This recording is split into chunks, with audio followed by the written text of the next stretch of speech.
I am Glenn, and welcome to the Glenliness Weekly Vlog. I am currently on the Pennsylvania Turnpike, heading eastbound towards Hatboro. Why am I going to Hatboro, you may ask yourself? Well, I'll tell you why I'm going to Hatboro, because we have an interview for the podcast at the Village Players of Hatboro, we being myself and my podcasting partner, Jim. So, again, as I am on the turnpike, you'll pardon me if I occasionally get distracted, because that happens, as there are other cars on the turnpike, and I am driving 70 miles per hour. So, got to pay attention to the road, more to the road, less to you. So it's Sunday afternoon. I left my son and wife napping at the house. We do appear to have had successful nappage from the boy, which has not been happening as much lately. He's kind of moving into a not-so-nappy phase. Could have used a little nap myself. Actually, I got like maybe 10 minutes, but I also made myself a nice iced mocha for the trip and for when I arrive.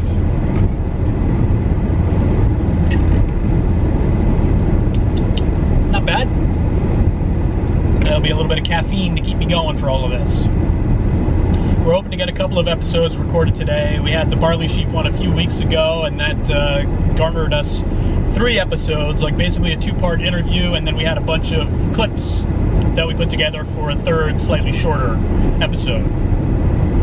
What we really need to do at some point is work out Skyping so we can kind of record one of these things in 2 different locations and see if we can get that to work well, but we haven't had the time to do that yet. We keep getting up to a point where we're like, let's just record a bunch of them, and then that way we can get them lined up and we won't have to worry so much. And that's what we're doing today.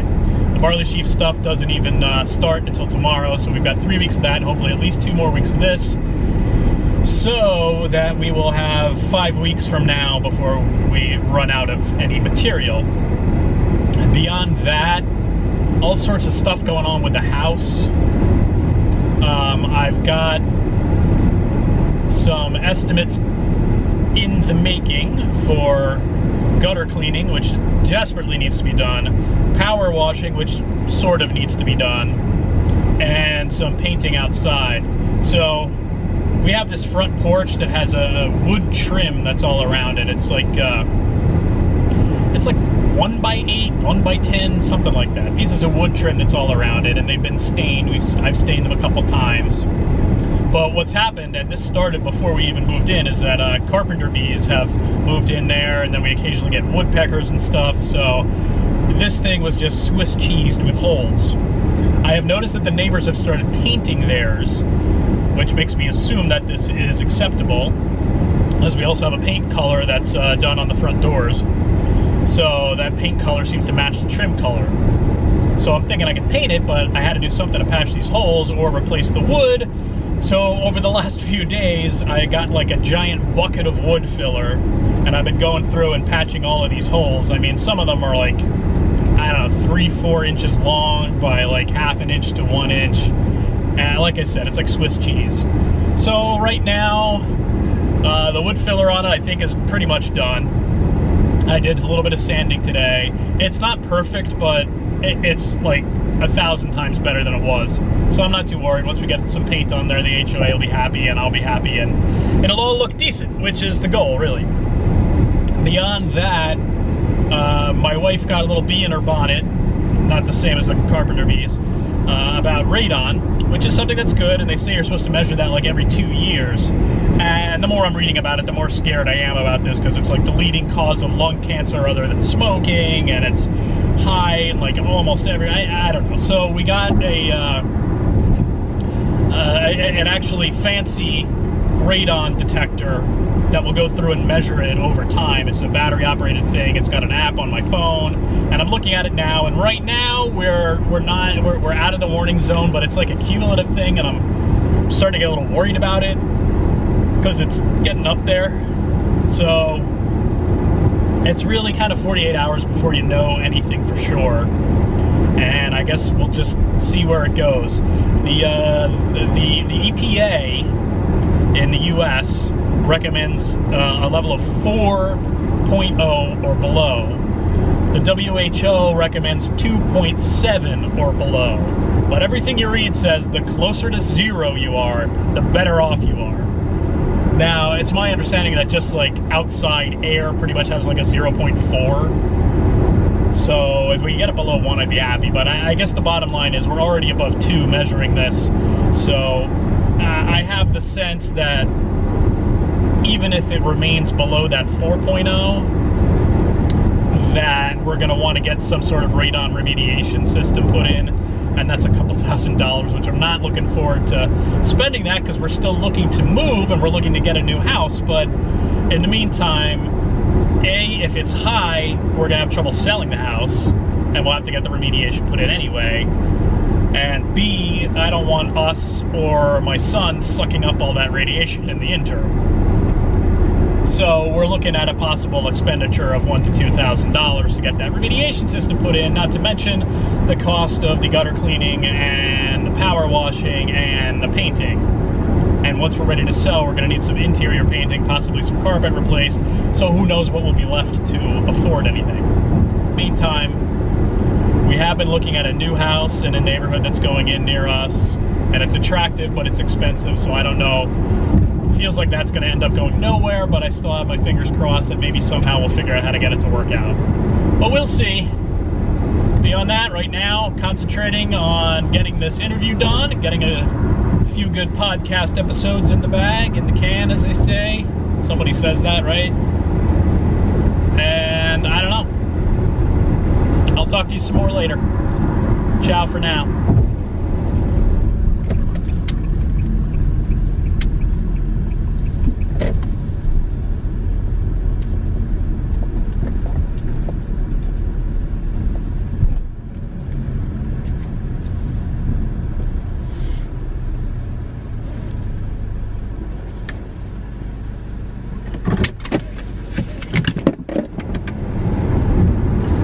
Interviews have been recorded for the podcast, and I am now on the turnpike on my way home.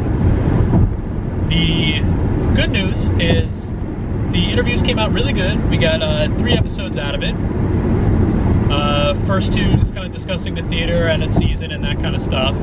And then we got a 3rd one where they're just kind of recounting stories, personal stories of the theater. Sorry, there's like this whole dance of vehicles going on in front of me right now. So that's the good news. The bad news is good episodes often take a lot of time. We had 2 people there, the president and vice president of the theater, the current president and vice president. They were really good interviews. They had a lot of good stories and a lot to talk about, and they were chatty and all of that kind of thing. So I think it went really well, but it takes longer, and then they're just really friendly people. So I got out of there a little later than I had planned to get out of there. So we're on the late side to start our Sunday family tradition. And I'm not even sure if I've mentioned my Sunday family tradition or not before. But this kind of started because dinner times can get a little bit stressful, a little bit anxious for us. Our son's not always great with eating, but he loves pizza.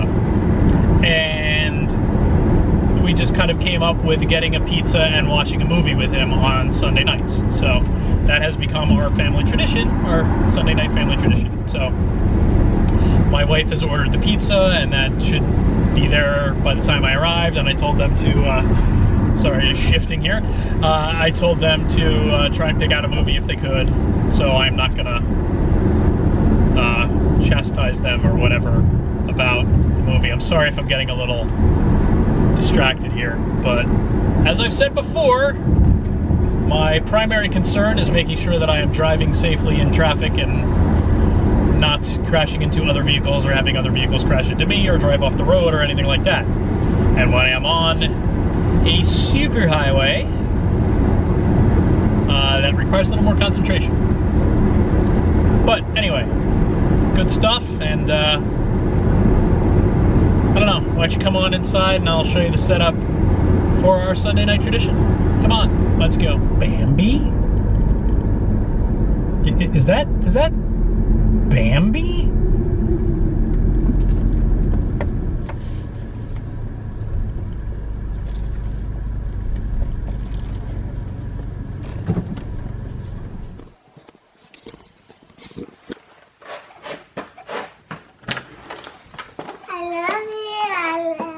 I love you too. Is there any better way to get greeted at the door than that? I was playing bubble songs like that. You were playing bubbles? That's great. Was it fun? Yeah, it was so fun. Yeah. It was hot. Oh, it was hot out, huh? Yeah, it was hot. Yeah. Are we all ready? Are we all ready for pizza and movie? Yeah. Yay! A Stitch on it. Stitch? We're gonna watch Lilo and Stitch? Yeah. Cool. And there's our pizza. Yeah, pizza's not It bad. looks delicious. You all ready? Are you all ready? Yeah. All right. Let's watch. We're gonna watch now, okay? I'll talk to you later. Bye. So the movie is done.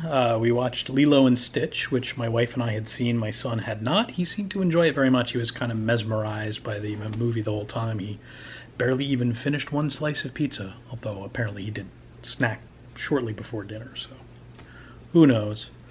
Other than that, it was a smoothish evening. He gave us trouble going to bed, but he's been doing that a lot lately. Yeah, he's 3-year-olds. What are you going to do?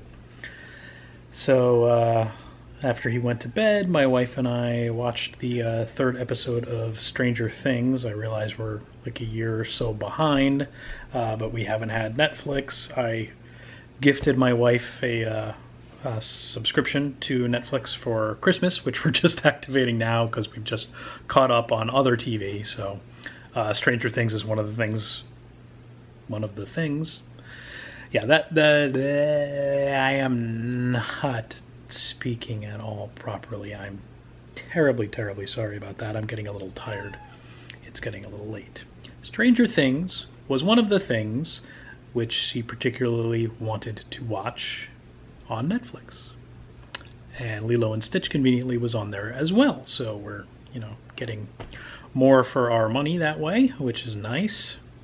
I think I had mentioned the radon thing, so been checking the measurements on that, and it keeps going up and up and up, and I'm not happy. And at this point, we're already above the WHO recommendation, so I think we're gonna go in for some radon remediation and get some sort of system put in, which will probably cost us a couple of $1,000s, which is, yeah, fantastic, but I suppose that beats cancer. So, yeah. Not happy about that, but better to catch it now and get it done than worry about whether we'll have difficulty selling the house or worry about something like this affecting something in the future. So, not in the best of places, not in the best of moods right now.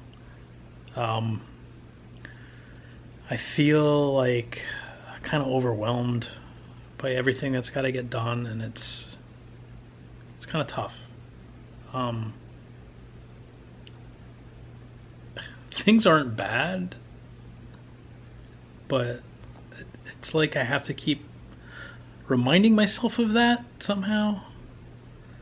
Like, we have a good roof over our heads. This is a fine house that we're in now, even if we get stuck here and can't move. Gonna get the painting done, gonna get the gutters cleaned, gonna get the power washing done, and we'll get something done about the radon if we do need to do that. And we're able to do all of this, and we're still able to eat, and we're still able to do all of this. So it's not like it's a disaster or anything, but I am, between all of that that's got to get done and having to fight with my son to get into bed every night, it's overwhelming. So it's tough to stay positive sometimes, and I'm struggling right now. And I get these times where I have to just kind of force through all of it and get through all of this, and then I'll feel better, and I know I will feel better on the other side, and everything will be good. And I have a wife who loves me, a kid who adores me, even though he's a pain in the ass. I know he loves me. And even though he said, "I don't love you," tonight at one point, I still know he does. A little bit after he went to bed, we sat down, started watching a show, maybe 10-20 minutes in. It says, "Daddy, Daddy," and I just go on to that. We still have a monitor in the room, and I just hit the button on there, and I go, "What is it, Ollie?" And there's no answer, so like, all right, well, whatever. Maybe he just went back to sleep, and then a little bit later, Daddy. And I go, all right, I guess I gotta go up there. And I like stopped myself halfway up and went like, okay, I can't be angry. Gotta go in there, just very nice, and see what's going on. And I go in there, I go, what is it, sweetie? And he goes, I want a hug. So of course I gotta give the guy a hug, and he just comes up and gives me a nice hug. And okay, Ollie, you gotta go back to bed now. I'm not gonna come up again. You know, this makes me think back to when I was a kid. And I was the more stereotypical, I want a drink of water kind of kid, but I mean, we haven't really been doing that with him, so it's, I want a hug. And I mean, that makes it all worth it, you know? It brings it all back, and all of the frustration that I have with him and all of the fighting and everything, it comes down to him giving me a hug, and everything's right with the world. And then I came down and got a nice hug from my wife too, which is also makes me feel a whole lot better. You know, yeah, things aren't perfect, but I've got it really good. I really do. Thanks. I'm thanking you now for being there. I don't know who you are. I don't know who, if anybody is going to see this. It doesn't much matter. It's helpful for me to talk to you if you're there, and just kind of talk all this stuff out and realize how good I do have it. So, thanks. We'll see you next week. Bye-bye.